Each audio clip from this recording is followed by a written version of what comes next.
Ayun po mga kapatid, magandang tanghali po sa inyong lahat. Samahan ninyo ako na i-unbox yung in-order natin na mga damit. Ayan, na in-sponsor ng ating kababayan nating OFW from Italy. Ayan, si Sir na nag-message sa akin nung mga nakaraang linggo.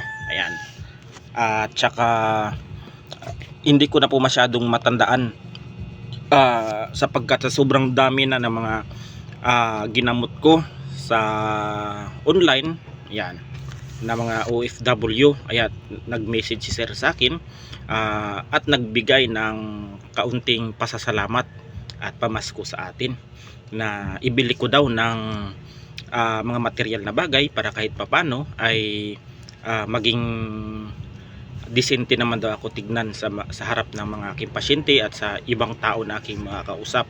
Ayan po, kalimitan kasi mga kapatid, minsan ay nakakalimutan o di ko na maalala minsan yung mga nagpapagamot sa akin sa online, kahit na nga rin sa sa actual, kasi minsan sa sobrang dami na ng mga ginamot ko, hindi ko na matandaan yung iba, hindi na mabilang mga kapatid yung mga natulungan natin kahit sa online man o actual. At samahan niyo ako mga kapatid na i-open natin ang ating in-order na mga damit. Ayan, ayan naman po, at samahan niyo ako. Ayan po mga kapatid, magandang tanghali po sa inyong lahat, at narito na po ako muli at mag-a-update ako sa isang sponsor sa atin na from Italy na si Sir na aking ginamot dati. Yan, at ilalagay ko ang kanyang mensahe dyan sa screen. Sir, dumating na po yung in-order kong mga damit. Yan, ito na po, at i-unbox natin, at ito ang kanyang mensahe mga kapatid. Ilalagay natin dyan sa screen. Yan, babasahin natin. Good eve po Maestro Apo, Sir Hashim. Ako po pala yung ginamot mo dati dito sa Italy sa pamamagitan ng online healing. Yung halos hindi na makalakad at halos nawalan na ako ng pag-asa sa buhay. Dati nung ginamot mo po ako, sa awa ng Panginoon ay nagkaroon agad ako ng mabilis na recovery. Yan, sa aking kagalingan nung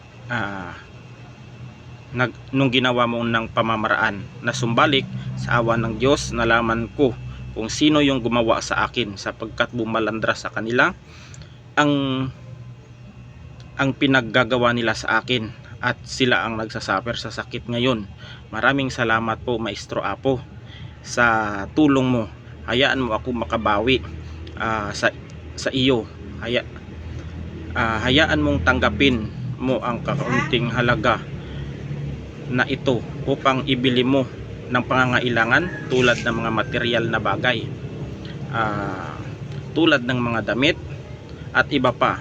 Bumili ka ng mga gamit mo para kahit papano maging disente at kagalang-galang ka pa rin pag umarap ka sa mga pasyente. Ayan, sa mga pasyente mo, ikaw na po ang bahala sa pagbili kung ano ang gusto mo at mong kailangan. Ang perang ito ay pasasalamat ko ito at pamasko ko sa iyo. Maraming salamat po. God bless sa iyo. Ayan po mga kapatid, yung pasyente ko na to mga kapatid ay hindi ko po masyadong matandaan itong pasyente ko, at buti po ay naalala niya po ako kahit papano at nagpadala siya ng pera, at ibinili ko naman yung kanyang gusto. Ayan, na yung mga damit. Ayan, inano natin yung request, kasi ako mga kapatid, sanay ako sa hirap, sanay ako sa kung ano man, kasi pinanganak tayong mahirap.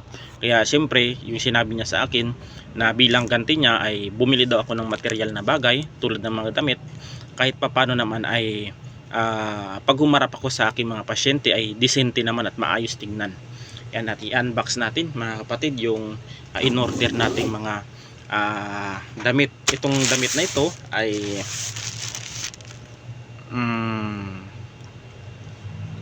nasa 6 yata, nasa 6 na puro Converse na Converse. Yan, tignan natin, i-unbox natin mga kapatid. mga tela. Ito, puti na Converse mga kapatid. Puti. Ito, yan, para maganda. Converse green na Converse. Yan, tatlo. Black na Converse. Yan. Sobrang saya ko po ngayon at nakatanggap tayo ng blessing. Yan, at dumating na rin yung in-order natin, maroon. Yan, na Converse. At last ay gray. Yan,